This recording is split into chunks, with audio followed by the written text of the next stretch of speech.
ఢిల్లీ నుంచి శ్రీనగర్కు రైలు ప్రయాణం సాధ్యమవుతుందనేది ఎన్నో దశాబ్దాల కలగా మిగిలిపోయింది. అయితే ఇప్పుడు ఆ కల నిజమైంది. దంపూర్, శ్రీనగర్, బారాముల్లా రైల్వే లింక్ ప్రాజెక్టులో భాగంగా తొలిసారి రైలు ఢిల్లీ నుంచి శ్రీనగర్కు చేరింది.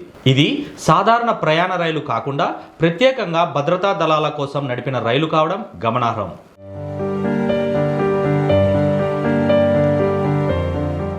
రైలులో దాదాపు 800 మంది సైనికులు శ్రీనగర్ రైల్వే స్టేషన్కు చేరుకున్నారు.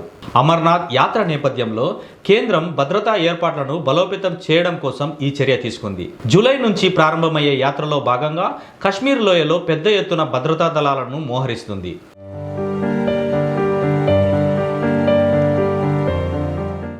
ఈ రైలు ప్రయాణం ప్రపంచంలోనే అత్యంత ఎత్తైన రైల్వే ఆర్చ్ వంతెన అయిన చెనాబ్ బ్రిడ్జ్ మీదుగా సాగింది. దీనితో పాటు దేశంలోనే తొలి కేబుల్ స్టే రైల్వే వంతెనను కూడా దాటింది.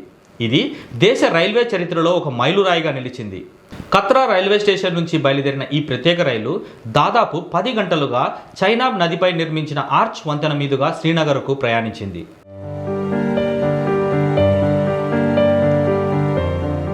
ఈ ప్రాజెక్టు నెరవేరడం ద్వారా కేవలం భద్రతా పరంగానే కాకుండా సామాజిక, ఆర్థిక అభివృద్ధికి కూడా కొత్త మార్గాలు తెరుచుకున్నాయి. త్వరలో ప్రజలకు కూడా రైలు సేవలు అందుబాటులోకి రానున్నాయని భావిస్తున్నారు.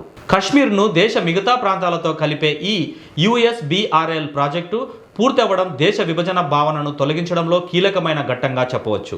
సాంకేతికంగా క్లిష్టమైన వాతావరణంలో ఎత్తైన పర్వత ప్రాంతాల్లో ఈ రైలు మార్గాన్ని నిర్మించడం ఇంజనీరింగ్ ఘనతగా నిలిచింది.